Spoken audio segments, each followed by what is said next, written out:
teman-teman, saya Neni Wahyu Anggraini dengan NIM 25021030080 Program Studi Sastra Indonesia Kelas K Universitas Negeri Yogyakarta. Di sini saya akan membacakan tentang cerpen berjudul Kandang Babi karya Eka Kurniawan dalam kumpulan cerpen Coret-coret di Toilet. Kandang Babi karya Eka Kurniawan. Edi idiot menjaga kampus siang dan malam, tapi ia bukan satpam. Terutama kalau malam, ia adalah raja yang berkuasa di kegelapan pohon-pohon rindang, tapi sungguh ia bukan jin ibrit. Ia seperti kita juga, suka makan, beol, bercerita, berteriak menyanyikan obladi-oblada, atau jika ia sedang tidak bersemangat, ia akan duduk manis menatap jauh kepada segerombolan gadis yang tengah duduk berkerumun, berharap satu atau dua orang tersikap rohnya. Ia tinggal di satu sudut fakultas yang nyaman, senyaman kandang babi. Dulu ruangan itu dipakai untuk mengoperasikan mesin stensil yang belakangan tergusur setelah penemuan teknologi komputer yang edan-edanan. Kematian mesin stensil adalah berkah bagi Edi idiot yang berharap menghemat dengan pondokan gratis. Di sanalah ia tidur kalau ngantuk, bercinta kalau punya kekasih, atau mencoba bunuh diri kalau sedang gila. 4 tahun telah berlalu dan itu membuatnya tetap betah tinggal di kandang babinya. Istananya yang paling hemat. Tak ada induk semang yang bengis yang siap monyong dan melotot jika ia membawa gadis cantik ke dalam kamarnya. Juga tidak ada induk semang yang serakah yang akan menagih uang pondokan. Tapi yang lebih hemat dari semua itu adalah fakta bahwa tak ada induk semang yang cerewet yang akan melarangnya membuat keributan macam apapun bersama sahabat-sahabatnya tercinta. Hobinya memang membuat keributan, dan tak termaafkan induk semang manapun. Bernyanyi keras-keras diiringi petikan gitar yang sebenarnya tak pernah nyambung, atau membacakan puisi-puisi cinta yang memilukan hati. Atau lain kali ia mengundang beberapa temannya sesama nomaden untuk sekadar beranjang sana ke pondokannya yang maaf, agak berantakan, maklum pembantu sedang mudik. Berkumpul merupakan saat-saat yang paling bahagia baginya. Dengan sedikit mabuk karena arak putih yang dijual murah di pinggir jalan, mereka membicarakan kebusukan Hegel dan Heidegger sebebas membicarakan artis-artis porno. Mereka adalah orang-orang kreatif yang tak pernah membaca Voltaire atau Cervantes, namun memunculkan istilah-istilah inovatif melebihi sastrawan manapun. Mesin penjilat bibir untuk pelacur, pipis enak untuk suatu kondisi yang disebut ejakulasi pada puncak orgasme. Dialah Edi idiot, menyelesaikan sekolah dasar selama 9 tahun, sekolah menengah pertama 4 tahun, dan sekolah menengah atas selama 5 tahun. Hanya Tuhan yang tahu bagaimana orang yang menurut sistem pendidikan nasional dibilang goblok ini bisa masuk universitas. Itulah mengapa ia mendapat gelar idiot. Semakin terlihat idiot ketika ia kuliah di filsafat yang tak tahu tanggal berapa Aristoteles lahir. Namun di atas semuanya, ia sahabat yang menyenangkan. Tak pernah malu pinjam uang. Matanya melotot jika bicara dengan seorang gadis yang kebetulan kancing kemejanya terbuka,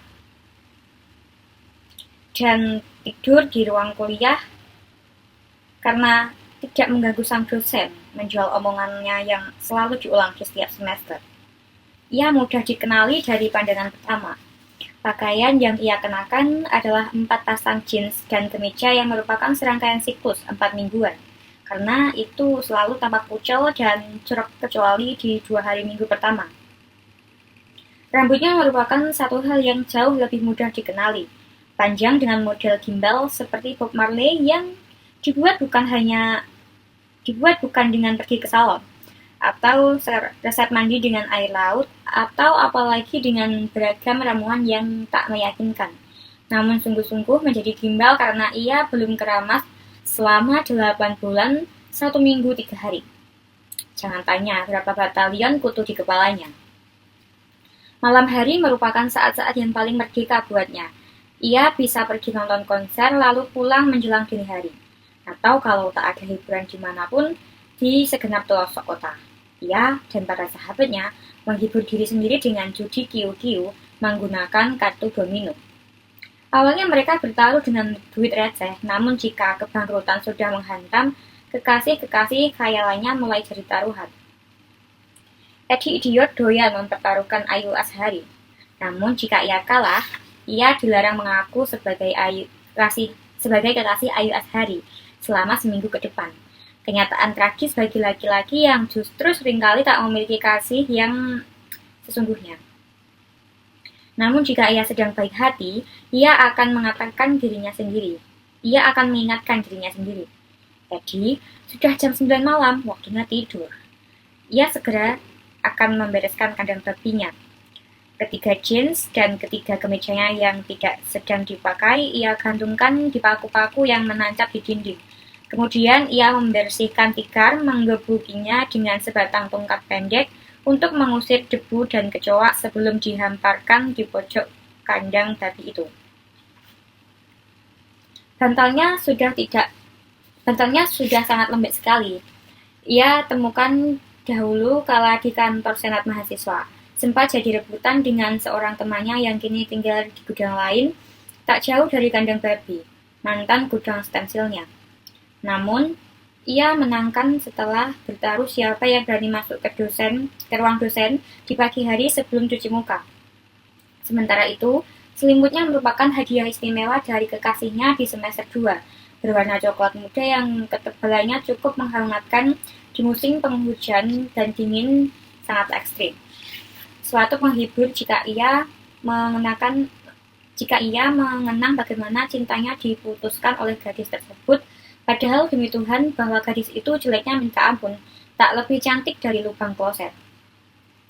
Jika semua ritual itu sudah ia laksanakan, ia akan berbaring perlahan di atas tikar tersebut.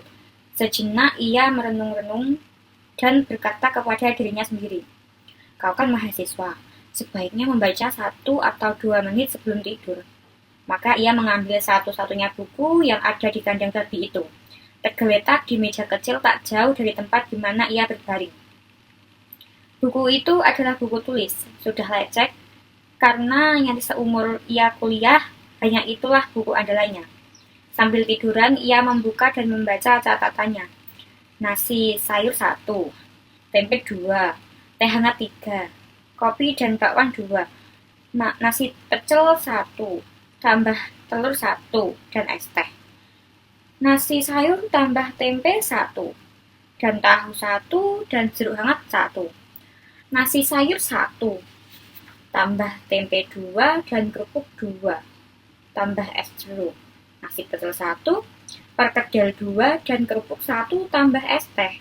Itu adalah catatan utang-utangnya kepada Bu Kantin yang gendut di kantin yang jorok. Ia akan melanjutkan sebelum benar-benar tertidur.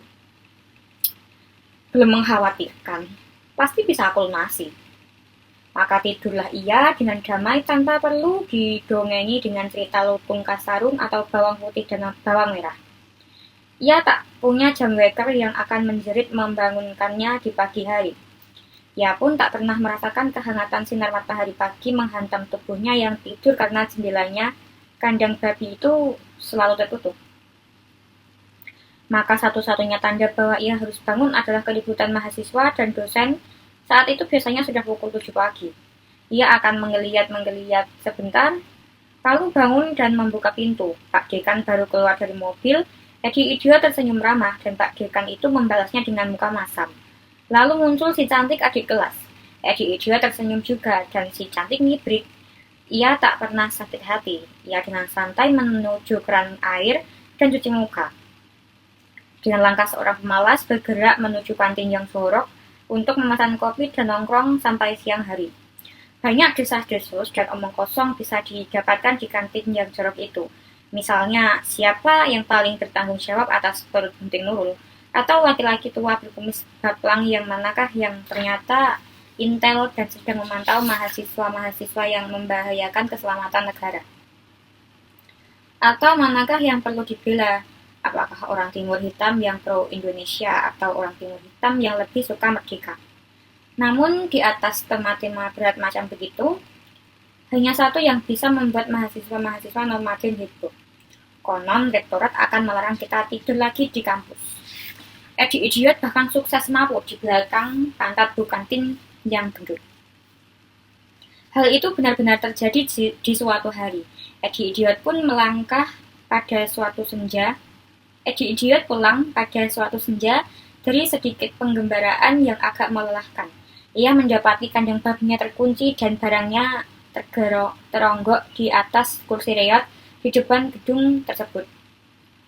Ia panik dan melesat ke ruang satpam penjaga gedung. Siapa yang mengunci gudangnya? Tanyanya, antara marah dan ngeri. Mana aku tahu, konon mau dijadikan dapur kantin ibu Dharma Wanita. Anjing-anjing itu.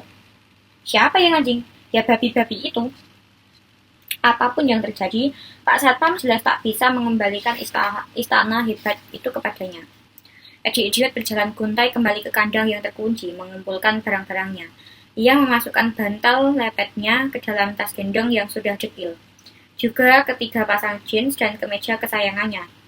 Tikar ia gulung dan simpan di tiang penopang langit-langit. Kapan-kapan ia ambil. Lalu meja kecil, biarkan saja di situ. Siapa tahu ada kemungkinan kembali berkuasa di kandang babi. Terakhir ia melipat selimut kenangannya dan mengapitnya di ketiak. Ia berdiri bengong di gerbang fakultas. Tak tahu harus menggeloyor kemana. Ia tak punya pondokan selama 4 tahun ini dan lebih parah dari segalanya, ia tak punya uang untuk menyewa pondokan baru. Kakinya kemudian membawanya menuju ke gelanggang mahasiswa, tempat di mana lebih banyak mahasiswa nomaden memanfaatkan ruangan-ruangan yang tak terpakai di malam hari. Tapi yang ia temukan hanyalah pintu-pintu yang terkunci dan segerombolan mahasiswa terusir yang putus asa. 1-2 anak mencoba memprovokasi untuk membuat sedikit pemberontakan pada keadaan yang sungguh tak adil. Namun yang lainnya begitu lelah dan ngantuk dan kehilangan motivasi sehingga tak merespon dengan baik. Dan Edi Idiot jelas ia lebih suka segera berlalu untuk menemukan satu tempat tidur yang nyaman di malam hari. Ia berkeliling dari gerbang gedung ke gedung lain. Segenap pelosok universitas. Ia memang menemukan teman-teman malamnya. Sama-sama kehilangan harapan, namun tak menemukan ruangan yang layak untuk tempat tidur. Sampai tengah malam ia datang, ia tersasar di gedung rektorat dan menemukan satu satpam kosong di sebelah utara. Ya, bukan kandang babi, memang, pikirnya. Kandang monyet pun tak apalah. Maka tidurlah ia di sana ditemani hantu wanita yang bunuh diri, dedemit, sundel bolong, dan semua makhluk horor lainnya. Namun semua keangkeran tempat tersebut tak mengganggu tidurnya sedikit pun. Ia lelap, selelap paku yang menempel di pintu. Namun di pagi hari, ia terbangun mendadak ketika seekor anjing kudisan mengendus-endus pantatnya. Anjing itu sama kakinya, mundur sedikit dan terkaing-kaing berlari ketika Edi Idiot menendangnya dengan penuh nafsu. Ia sendiri kemudian terduduk, membiarkan cahaya matahari memandikan tubuhnya. Napasnya tersengal-sengal, dan sambil memegang dada, ia berbisik pelan. Oh Tuhan, terima kasih. Betapa ngerinya jika anjing sialan itu menyodomiku. Ia segera mencangklong tas punggungnya dan mengapit selimutnya, lalu berjalan ke kantin yang jorok untuk mendapat segelas kopi sebagaimana biasa. Semua itu kemudian menjadi rutinitas barunya. Tidur di kandang monyet ditemani makhluk-makhluk horor, lalu terbangun dipermainkan anjing buduk pengendus. Selain itu, pemandangan ini menjadi pemandangan umum di setiap pagi selama beberapa hari. Seorang pemuda kurus, kerempeng, berambut gimbal berjalan dari gedung rektorat ke kantin jorok sambil menggendong tas punggung berisi pakaian dan bantal, dan di tangan kirinya mengawit selimut coklat muda. Ialah kawan kita si Edi Idiot yang karena nasib harus memerankan antagonis yang menyedihkan seperti itu. Namun ternyata bukan hanya orang-orang yang berpapasan dengannya saja yang kemudian merasa bersimpati dan kasihan. Ia sendiri mulai mengkhawatirkan dirinya sendiri. Ia mulai menghitung-hitung buruknya tidur di kandang monyet itu. Dalam 1 atau 2 bulan ke depan bisa dipastikan ia terserang paru-paru basah yang akut. Selain itu, meskipun ia punya selimut tebal kenangan, udara dingin di kandang yang tak punya dinding itu bisa membuatnya terserang rematik. Alasan kuat untuk menyongsong hari tua yang mengerikan. Ia juga mengkhawatirkan gangguan makhluk-makhluk horor itu lama-kelamaan memberi trauma buruk pada kejiwaannya. Tapi yang paling membuatnya cemas adalah kengerian pada kemungkinan terburuk ini. Suatu pagi anjing buduk itu benar-benar berhasil menyodominya. Sambil minum kopi di kantin yang jorok, ia menghitung sisa uangnya. Ada 3.400 perak. Ia mencoba memikirkan banyak cara bagaimana melipat gandakan uang sekecil itu agar bisa menyewa pondokan barang 1 atau 2 bulan saja. Namun jiwa kapitalistik tak sungguh-sungguh mampir di otaknya yang bebal. Yang terpikirkan adalah mempertaruhkan uang itu di meja judi kiu-kiu. Ia segera menukar uangnya dengan recehan 100 perak pada bukantin yang gendut dan segera kembali ke fakultas mengumpulkan teman-teman perjudiannya. Permainan berlangsung alot di belakang kantin, di mana dosen-dosen yang usil ikut campur urusan orang lain tak akan melihat kelakuan biadab mereka. Di setengah jam pertama, Eddie Idiot bisa mengumpulkan keuntungan 600 perak. Namun ketika permainan berlangsung lebih lama, ia mulai kehilangan receh demi receh, hingga temannya yang lebih jago berjudi pun benar-benar menghabiskan seluruh modalnya. Eddie Idiot masih penasaran dan menjerit, "Jalan terus! Kau bertaruh dengan apa? Apa boleh buat? Kutawarkan Ayu Azhari." "Mana bisa, 3 hari yang lalu Ayu Azhari sudah dipasangkan dan kau kalah." "Kalau begitu Sarah Azhari." "Ngawur, dia bukan kekasihmu." "Peduli amat. Kau mulai curang, ayo bubar." Tapi teman-temannya sudah bubar dan pergi ke segala penjuru. Tinggal Eddie Idiot yang mulai putus asa memikirkan bagaimana caranya memperoleh uang untuk menyewa pondokan baru. Pondokan yang aman dari pelecehan seksual anjing kudisan. Selama beberapa waktu ia mencoba mengamen di perempatan jalan, namun hasilnya jauh dari cukup untuk mencapai cita-citanya punya pondokan baru. Ia bahkan pernah tergoda untuk melakukan sedikit pencurian, namun nyali kecilnya ciut ketika membaca berita di koran yang menyebutkan seorang pencuri dibakar massa beramai-ramai. Hasilnya Eddie Idiot mulai tampak redup. Romanya yang riang dan seringkali menghibur sahabat-sahabatnya mulai tampak jauh lebih tua. Ia menjadi seorang perenung tapi bukan filsuf. Sering berdeklamasi seorang diri, namun jelas bukan penyair juga. Mungkin hanya karena kegilaannya sedang kumat. Ia juga mulai memikirkan kemungkinan untuk bunuh diri atau kadang terpikir untuk pulang ke kampung halamannya. Menyerah pada semua usahanya untuk jadi seorang sarjana yang dihormati. Namun semuanya tidak ia lakukan. Ia masih mencintai universitasnya, kotanya, dan juga para sahabatnya. Ia harus bisa bertahan betapapun menyedihkannya hidup yang harus ia lakoni. Kadang ia merasa betapa ruginya dirinya hidup di dunia dalam keadaan buruk. Kalau mati kemungkinan besar masuk neraka. Namun kemurungannya berubah seketika saat di suatu pagi ketika ia berjalan dari gedung rektorat menuju kantin yang jorok sambil menggendong tas punggung dan mengapit selimut pemberian mantan kekasihnya, ia bertemu seorang gadis di tengah jalan. Namanya Widi, sahabatnya satu angkatan, namun nasib membuat jalan hidup mereka berbeda. Widi sudah menyelesaikan kuliah dan sekarang bahkan sudah menjadi dosen fakultas mereka. "Oh sahabatku Widi, apa kabar?" Eddie Idiot dengan muka yang ceria menghampirinya dan menjabat tangan. Widi yang sedang dalam perjalanan ke kantor dosen menatapnya dengan prihatin. "Aduh Eddie, sudah berapa lama kau tidak mandi?" "Ah sahabatku, jangan tanyakan soal itu. Ngomong-ngomong, kau jarang terlihat akhir-akhir ini." "Aku? Seandainya kau rajin masuk kuliah, setidaknya aku mengajar kau 1 minggu sekali." Aku jadi malu. "Kau tampaknya lapar, mau ku traktir?" tanya Widi. "Demi Tuhan, aku menunggu tawaran itu." Mereka kemudian mampir ke kantin yang jorok sekedar melepas rindu sebagai dua sahabat yang lama tak berjumpa. Sarapan bersama sambil berbicara mengenai banyak hal. "Teman kita yang botak si Agus sekarang di mana?" "Ah, dia sudah bekerja di Jakarta." "Ya betul, si Iwan sudah jadi wartawan."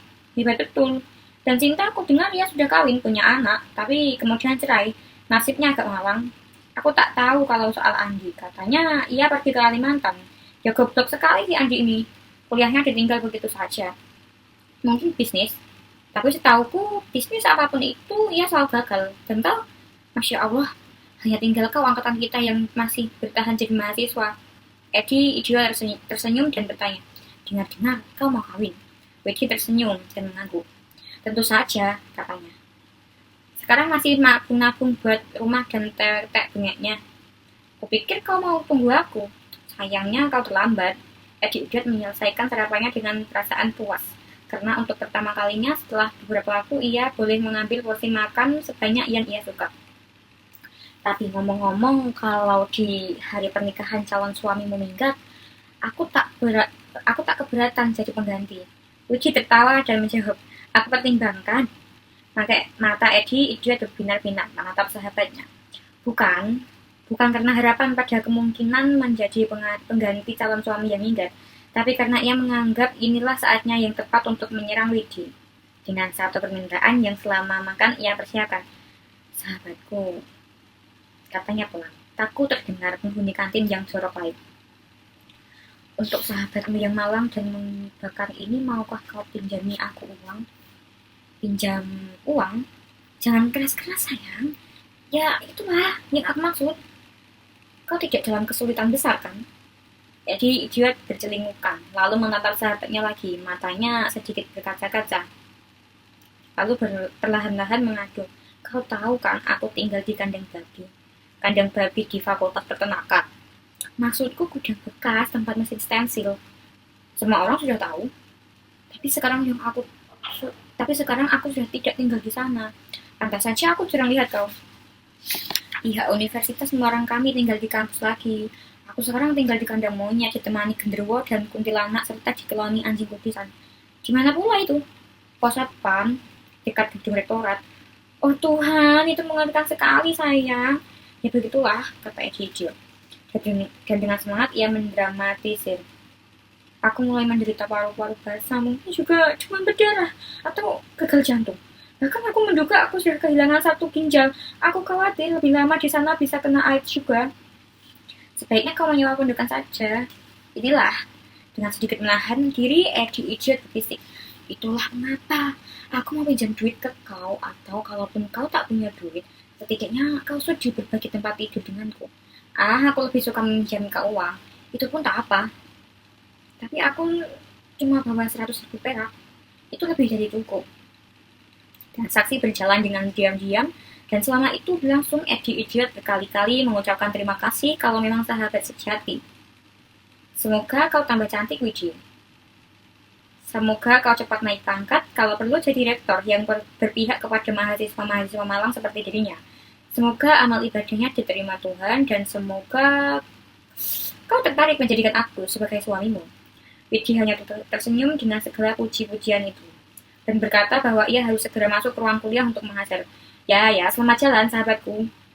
Widi berlalu dan Edi Idiot melambaikan tangan dengan bahagia. Kini ada uang 100.000 di tangannya. Edi Idiot termenung-menung seorang diri di kantin yang jorok yang hiruk-pikuk itu. Ya cukup untuk menyewakan kamar 2 bulan, pikirnya. Mungkin 3 bulan kalau mau mencari yang agak jauh dari kampus atau mulai mempertimbangkan hal-hal tersebut. Ya bakal punya induk semang yang bengis, juga induk semang yang rakus, dan tentunya induk semang yang cerewet. Kecil kemungkinan memperoleh induk semang yang pemurah. Jika ia punya pondokan, ia tak boleh lagi berteriak sesuka hati di malam hari. Juga pasti dilarang keras mabuk. Lebih mengerikan kalau ada aturan harus pulang jam 9 malam. Ngomong-ngomong, ia jadi ragu dan ngeri memikirkan harus punya rumah pondokan. Namun bagaimana lagi, sahabatnya yang baik itu sudah meminjami ia uang, dan duit tersebut kini tergenggam erat di tangannya. Lagi pula adalah mengerikan terus-terusan tinggal di kandang monyet. Ia bisa mati memalukan. Ketika sedang memikirkan hal itu, matanya menatap Bu kantin yang gendut. Ia sedang melayani seorang pembeli, 1 atau separuh. Kayak sayur, pecel. Kemudian pembeli lain dengan apa? Nasi sayur, tambah telur goreng, tempe 2, dan es teh. 2.500, terima kasih. Edi Idiot tiba-tiba teringat sesuatu. Ia membuka tasnya dan menemukan buku catatan itu. Ketika Bu kantin yang gendut sedang beristirahat, tanpa gangguan satu pembeli pun, Edi Idiot menghampirinya. Ini utangku, kata Edi Idiot pelan-pelan dan malu-malu. Bu kantin yang gendut menghitungnya dan Edi Idiot kehilangan lebih dari separuh uang yang dipegangnya. Namun ia bahagia sekali bisa melunasi uang itu. Lalu ia berjalan ke sana kemari sambil bersiul. Lagu-lagu riang kembali muncul di mulutnya. Ia telah lupa kepada rencana punya pondokan. Lalu yang telah merasuk otaknya, Lalu apa yang telah merasuki otaknya? Apakah ia memiliki suatu rencana yang gemilang? Itulah, di sore hari ia membayar seorang tukang kunci untuk membuka pintu kandang babinya. Dan di malam hari ia menghabiskan uangnya dengan membeli arak putih murahan dan sekeraset nasi bungkus dari warung angkringan serta mengundang seluruh sahabat malamnya. Mereka pesta gila-gilaan, bernyanyi dan mabuk, serta kembali tertidur dengan penuh kedamaian. Sebelum benar-benar tertidur, Edi tak lupa berdoa. Semoga bisa melunasi utang kepada Widi. Krok, krok, krok. Judul karya ini adalah Kandang Babi, karya Eka Kurniawan yang terbit pada tahun 2014 di PT Gramedia Pustaka Utama. Sumbernya dari buku kumpulan cerpen Coret-coret di Toilet. Pendapat saya mengenai cerpen Kandang Babi karya Eka Kurniawan ini bagus cerpennya, karena menampilkan tindakan sehari-hari manusia yang melakukan tindakan impulsif, kontradiktif, seperti merayakan kebebasan secara berlebihan meskipun sedang menanggung beban. Generasi Eka Kurniawan juga lugas, satir, dan realistis, membuat kisah cerpen ini menjadi terasa hidup dan menyentil pembaca secara halus. Kelebihan cerpen ini, tokohnya mudah diingat. Temanya juga tentang kehidupan sehari-hari. Gaya narasi Eka Kurniawan yang khas, sehingga membuat cerita terasa segar dan plotnya tidak mudah ditebak. Pesan yang tersirat pun juga membuat pembaca merenung tentang kesenangan sesaat versus keputusan yang bijaksana untuk kehidupan yang akan datang. Kekurangan cerpen pada cerpen ini adalah nilai yang akan disampaikan oleh Eka Kurniawan ini kurang atau masih samar, karena meskipun ada pesan tentang kesenangan sesaat, cerpen ini tidak memberi solusi atau refleksi yang jelas untuk membaca. Akhir ceritanya juga ambigu atau menggantung, karena tidak memuaskan membaca.